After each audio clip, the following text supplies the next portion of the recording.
It's been many weeks since we started to speak this way. And today I want to address a number of important but different conversations. The first one is, what's happening at shul? Like, when are we reopening? Because now we know that the province has given us a guideline that 30% of capacity can be used for reopening. Well, you've always heard me say, I respect the work of those in authority. They're working incredibly hard, and they failed us not. Whether their guidance is perfect or imperfect, or you feel that it's facile or authentic, or you don't like the person delivering it or the party or their values or their behavior in other places, when it comes to the pandemic, they've delivered for us a set of guidelines, a financial plan, communication, medical guidance, authority. We're relatively in good shape when it comes to those things. And when we get guidance that says 30% capacity, we have to look at it very closely. It is not the clearest thing we could have heard. Ideally, and subsequently, we've heard 30% of capacity really means 30% of capacity that you can manage given the very strict guidelines that would come along with 30%. So for example, I'm in the sanctuary. In my mind, I've mapped out how much space would be lost because each person needs an approximate 6-foot radius around them. And the answer is, if we use the sanctuary using the existing pews, you'd have about 40 people that you could fit in here, and that would assume 40 individuals. If there's family, it's even more. It's even more space required, meaning less people. So 40 individuals potentially could be here. But they actually couldn't be that close to the bima, because when we sing and when we daven, people have to be further back. So the sanctuary itself is probably looking at about 30 people. Maybe 35. I don't want to debate the numbers, to be honest. I'm here. I'm looking around. I know what an average distance looks like. It's a small room. We could open the chapel. We could put another 30 people in there. We could open the social hall. We could put in another 100 people in there. So now we've got 160 people in 10,000 square feet. That says nothing about the look and feel of the service. That says nothing about the use of washrooms. That says nothing about having to register to come in advance. It says nothing about the fact that we have to eliminate half our parking. It says nothing about the fact that we'd have to screen people for COVID at the door. It says nothing about the fact that everyone would have to be registered so we can track you in event of what they say is an inevitable spread. But I'm not a pessimist. I'm just being careful. It is possible to reopen shul. It is possible to have a daily minyan in an Orthodox synagogue where people put on their talit and their tefillin and they stay apart. Socialization is not one of the highlights of prayer. Prayer means coming to shul, doing your duty, but doing it in proximity to other people. But if we were to do it on high holidays, given the current information we have about the risk of transmission, given the fact that we don't have a vaccine, given the fact that just because you've had it doesn't mean you can't give it, and just because you don't know that you're sick could mean that you're sick. And because we know that people don't always abide by the rules, I've had many experiences in the last little while with people trying to violate my personal space to hug me, to shake my hand, just unthinking.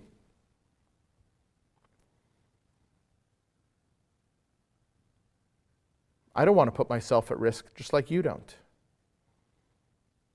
Imagine having to take a number so you have access to the washroom. So 30% is a guideline for synagogues that are regularly attended. And at that kind of attendance, they allow 30% of your regular attendance. Because the 30%, I know for certain, did not anticipate the 30% of high holidays. It anticipated the 30% of Shabbat, at which our average would be 120, 150, whatever that is. Divide that by a third, and then I ask you who's coming and who's staying home. These are not decisions. We have not made any decisions. We are watching carefully. We are listening. We are looking. We are trying to understand how best to go forward. But what is certain is that just because you heard something on the news that says 30% of religious institutions does not mean that 30%, if we have 3 services, we can get everyone in here. It's not what it means. I appreciate all of you who have sent me feedback and told me how you feel. I appreciate all of you who have told me about all the people who will never be able to come under this regime, during the COVID regime, because they're too old and they're at risk. And you've told me what they will need for high holidays. And I'd like to hear more. I don't mind if you disagree with me. You'll hear in a few moments, I don't mind at all. Because it's not about me. It's not my personal opinion. It was up to me, and it was healthy to do so. I long desperately for the day when I have one person to talk to.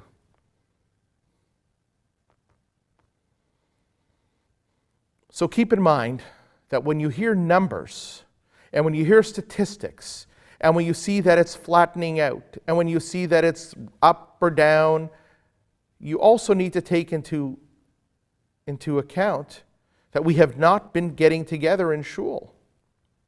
If you do your research, which is not, I'm not talking about like the dark web, or I'm not talking about fake news, I'm talking about just ordinary. Look at the story of, I believe it's patient 31 in South Korea, who went to church and infected 53 people.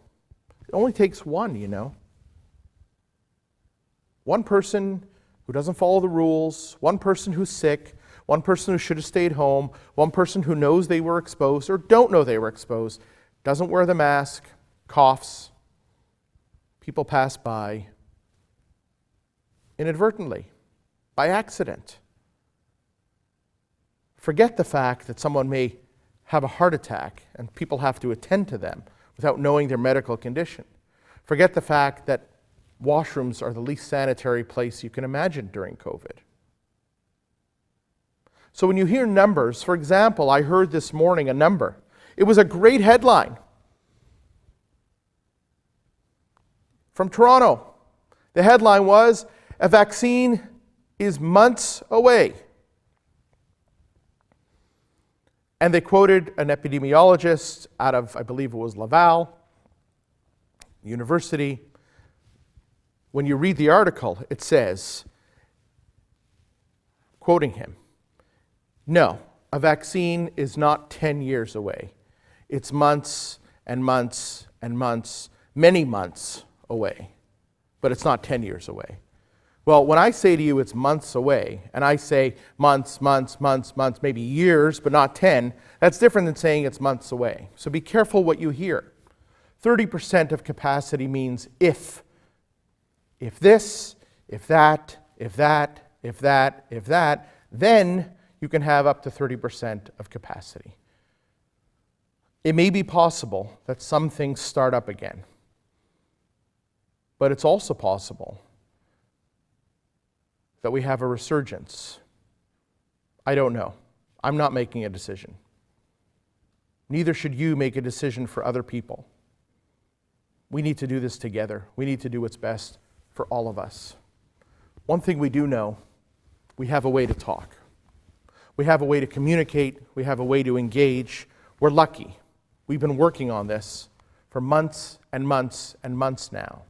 I don't know how long it's going to be, but I hope to be here with you until we're back in our seats when it's healthy and it's right to do so. I will look to the guidance of our medical professionals at the shul. We will work together with our executive as we always do. We will work together with our board. We will work together with experts. We will work together with professionals. That is how a decision will be made. It's not how we feel. It's not who's right. It's what's right.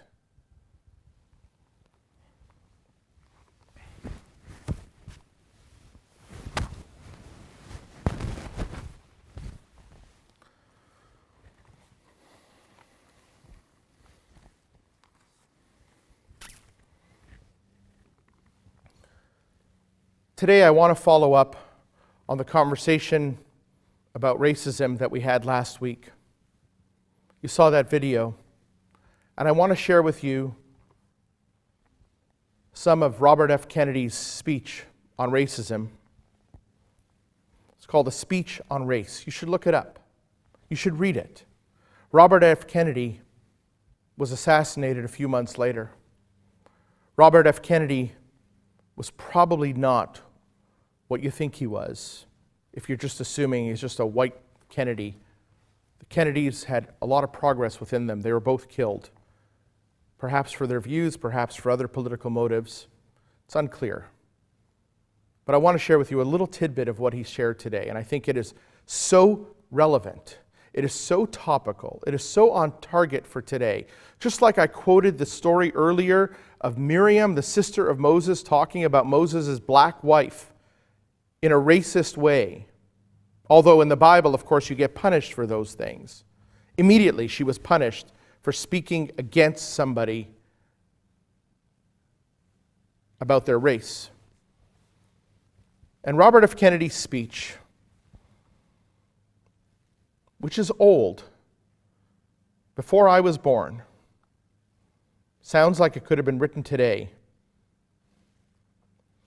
And he said that Plato says that a life without criticism is not worth living.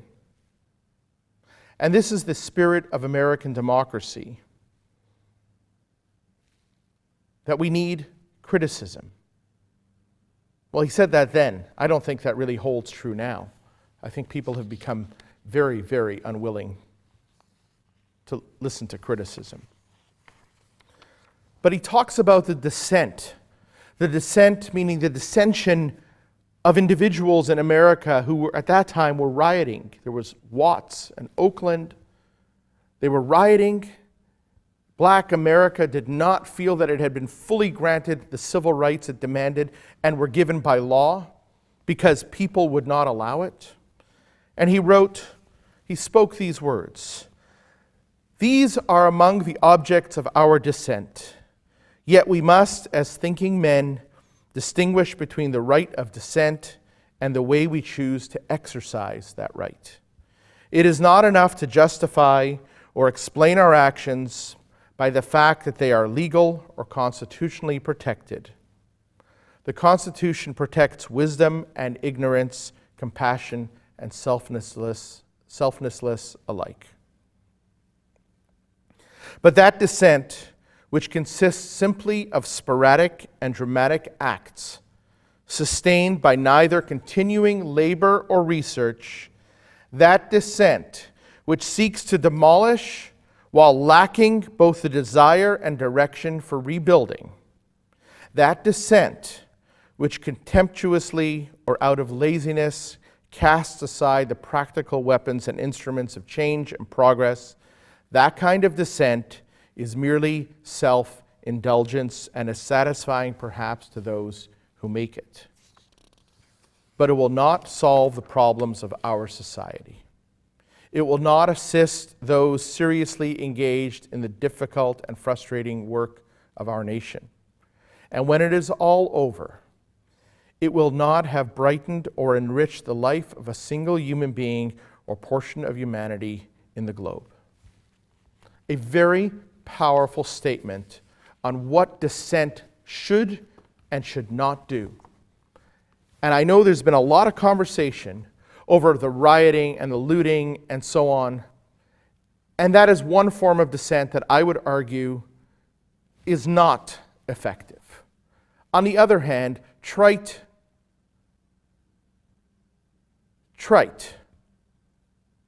dissent. Uber offering to list all black businesses. Well, friends, I found something really odd in the Uber app. You could try it for yourself. Go on their app and it will say, here's a list of black-owned businesses, which I don't know how that helps. I don't know what that does. I don't know why that was the way they chose to make it work.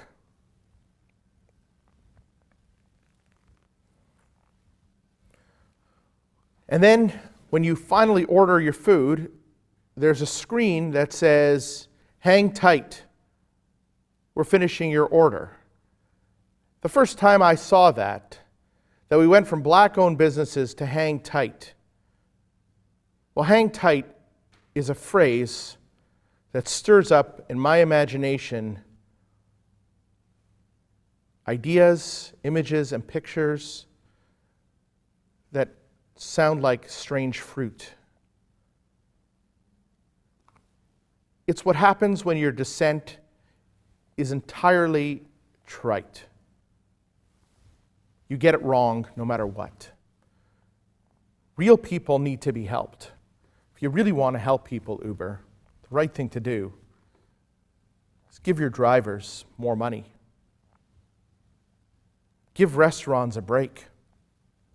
Support restaurants that are family run. Make real change. Don't dissent and then make trite change. Don't tell me to hang tight. Those of you who don't know what I mean, look it up. Strange fruit. It was a song. Robert F. Kennedy says, "This is one of the many crossroads at which American life now stands." He's talking to young people and he says, "You are a generation which is coming of age at one of the rarest moments in history. A time when all around us the old order of things is crumbling and a new world society is painfully struggling to take shape. If you shrink from this struggle and these many difficulties, you will betray the trust which your own position forces upon you."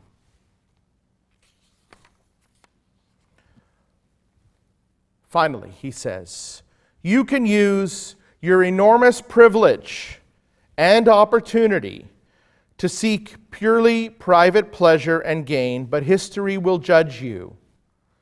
And as the years pass, you will ultimately judge yourself on the extent to which you have used your gifts to lighten and enrich the lives of your fellow man.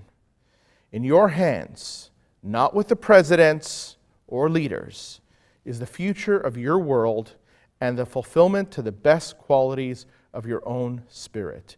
That is my final word on this conversation of racism, which is,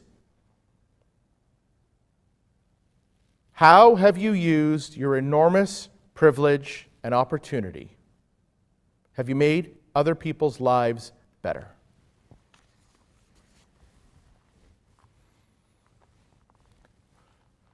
And now I want to go back to the conversation about synagogues. We talked a few moments ago about how challenging it is to know about reopening and how we're following the guidelines. But I'm thinking what reopening means, what does it mean going forward? And now that we've had some time away from synagogue, have we given some time to thinking about what synagogue is really all about and the role that it plays in our society, in our Jewish community? Why is synagogue so poorly attended on a regular basis?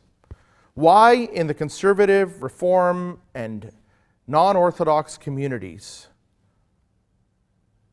why has synagogue dwindled so that going to synagogue is seen as something maybe for the old, maybe for the committed, but ordinary people wouldn't go.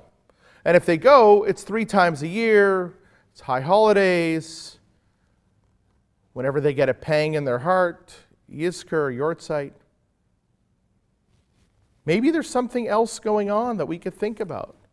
And I'm not saying we shouldn't go back to synagogue the way it was, but I'm saying, can we think about how synagogue became what it is? Were it not for COVID not allowing us to go to synagogue, the likelihood the status quo would have continued. Very few synagogues would have been broadcasting live. Nobody would be talking to you via camera. You wouldn't be sitting at home on Shabbat watching comfortably in your home what was going on in shul. You might never have known the joy of participating in a service on Shabbat or the meaningfulness of being in shul without having to attend. I've heard from many people who have told me they love what goes on in shul. They don't necessarily want to go. They are 2 different things. Going and being are different. It used to be impossible to do that, but now it's entirely possible to do that. There's no reason that what we do here on Shabbat morning would not continue afterwards when we get to open up. Why? Because 120 people might come, but according to what we're seeing, a lot more than that would like to be part of this, even if they're not present. I don't think people have started going to shul online simply because of COVID. Many people who are watching online don't usually go to shul. It wasn't a priority. But this way they can go, and we've gotten used to it. This is our generation. This is our world. This is not the world of our ancestors.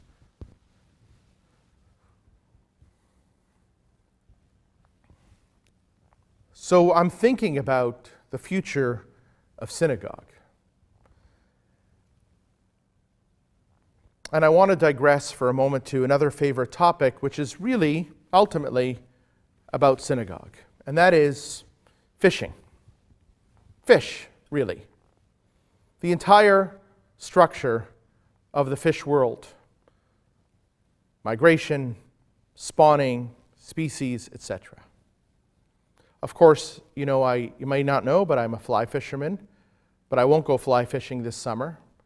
Not until things are better. I feel that it is not my place to be leisurely enjoying myself on the water, knowing that other people are suffering deeply. That's something I'll put aside when things are better.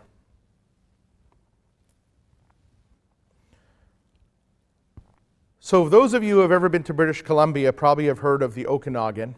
And there's a very large lake in the Okanagan.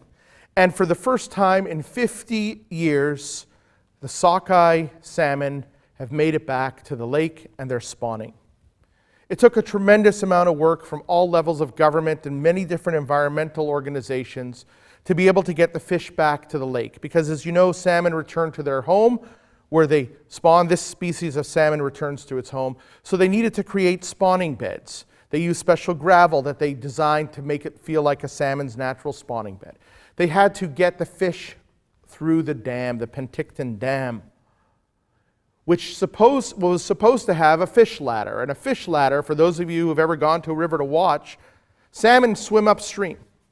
And when they encounter rapids or they encounter blockages, they jump. So a fish ladder is a series of jumps that gets them from the bottom of the dam to the top of the dam, in which they slide down the other side. And they have to do it maybe in 5, 10, 15, 20, 30, 50 jumps. Salmon are resilient. And they will keep going. Even until they die, they'll get over that dam. So the Penticton Dam was built and the fish ladder stopped working 50 years ago. And that's when the salmon stopped returning to the Okanagan. But now they've changed it. They've put in a working fish ladder. And for the first time in 50 years, the last river on the Columbia River system that holds salmon is Lake Okanagan and the river that feeds it. At last, after 50 years, the salmon are returning home. But I need to ask you, going back to shul, why did it take 50 years to build a fish ladder? They knew that the salmon would not be able to get in there. Why did they not care about the fact that they wouldn't have juvenile salmon hatching upstream? What was it that prompted them to ignore nature and eliminate the salmon from the Okanagan Lake system? I don't know. I haven't done enough research to find out what happened in the moment. But it took them 50 years with all our technology and with all our engineering skill and all our political will and all our environmental sensitivity and all our desire to see nature restored, 50 years to build a fish ladder. So when I think about shul, I think about all the things we say. We want our young to return to shul. We want once again to be full of young people. We want to have youth. We want to be vibrant. We want to be relevant. We want to be connected. We want to be part of your life in a way that makes it meaningful. We want all that to be happening here. But we build a dam. A big, big dam. And its purpose is big. It's meant to generate power. It's meant to generate, water. It's meant to flood fields. It's meant to do a lot of important things. It's really important to a lot of people to have that dam. But it's also a way in which we ignore the future of our environment. And building shuls the way we have, clearly and definably, after 50 years, has told us we've made it impossible for the young to return to shul. They're not coming. And young doesn't just mean kids. Young doesn't just mean teenagers. Young means people who have a desire to learn, a desire to engage, a desire to participate, a willingness to be taught, a desire for deep spirituality, for meaning, for regularity, for reasoned thought, for understanding their purpose as a Jew. All those people, they're young. If your mind is young, then you are young. But if coming to shul somehow betrays your youth, if somehow there's a dam that you need to jump up a fish ladder to get over, but they haven't built the fish ladder because the barrier to entry to shul is too high, or the barrier to entry in shul is not too high, but it's banal, or it's dull, or it's mundane, or it's focused on the theology, or the power of the rabbinate, or the power of institution, or the opportunity for those in leadership to show off their overlording of an organization. If that's what shul has become, if shul is about rules that make people uncomfortable, if shul is a place in which people come to feel lesser than, not one of them, you've built a dam and you have not put in a fish ladder. And I'm thinking about how to create that so we have young people, young-minded people, young-feeling people back in shul. And I think we've touched on the answer. We know what's happening right now between us. We're talking. We're engaging. We're learning together. And you're not in a seat. You don't have to put up with all the shtick that goes on here. You could shut it off any time. You could unsubscribe. You can write and tell me that you think I have nothing important to say and go on somewhere else. And that is your prerogative. But if I'm reaching even one young person, one young-minded person, if I'm reaching someone who would love to come to shul but can't, if I'm reaching out to those who need this experience but not the being present experience, then we've taken down the dam and we've restored the river. And knowledge can flow without barrier. And love can flow without barrier. And hopefully when the day comes that we are in here present, you can choose if, when, and how you want to come. The dam is coming down. There was an essay written by Rabbi Soloveitchik in which he uses a phrase from the Song of Songs called Kol Dodi Dofek, the voice of my beloved knocks. From the Song of Songs, the voice of my beloved knocks, a beautiful, romantic, powerful idea that hearing the voice of your beloved on the other side of the door is a knock on your soul. Rabbi Soloveitchik turned that into a theological manifesto. And he described the 6 knocks of his era, post-war, post-Israel's birth, early 70s.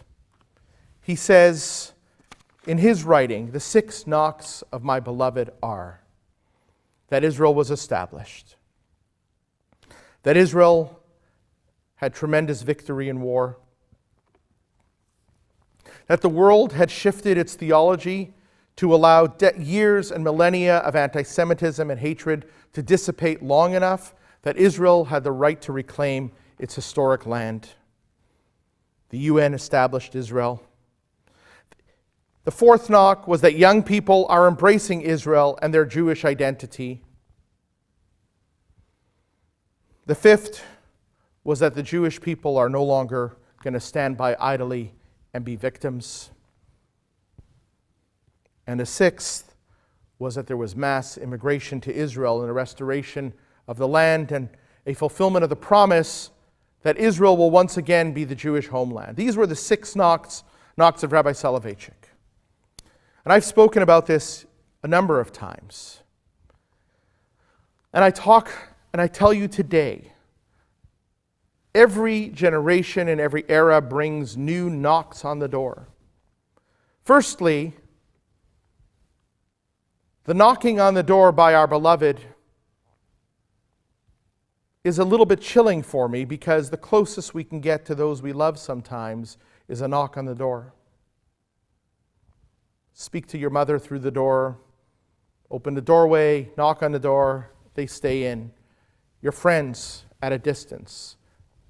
It's sort of like love now is from behind a door and the knock is no longer with your hand, lest you contaminate the door. It's with your voice. But the 6 knocks that Rabbi Soloveitchik proposes, I'm not going to copy or imitate them one for one.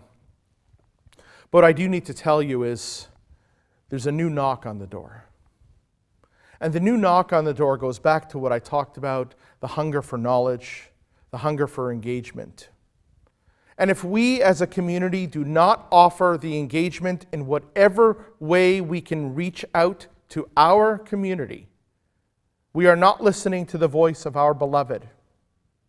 And when our beloved can only stand behind a door and knock, we have to learn to speak through the door. Whatever technology it requires, we have to do it.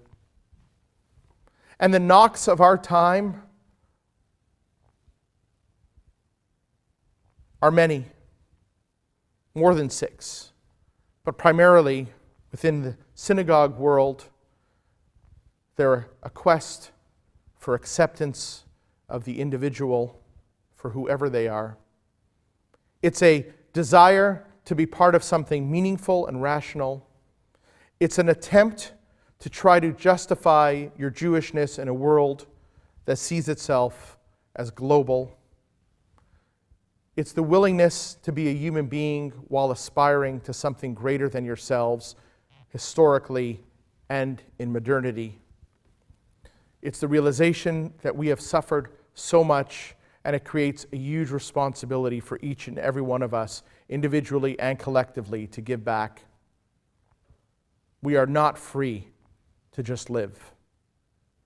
The voice of our beloved knocks, and when it knocks on our door, and when people are knocking on the door of Jewish meaning, and they are telling us they want in, and we say to them, come to shul.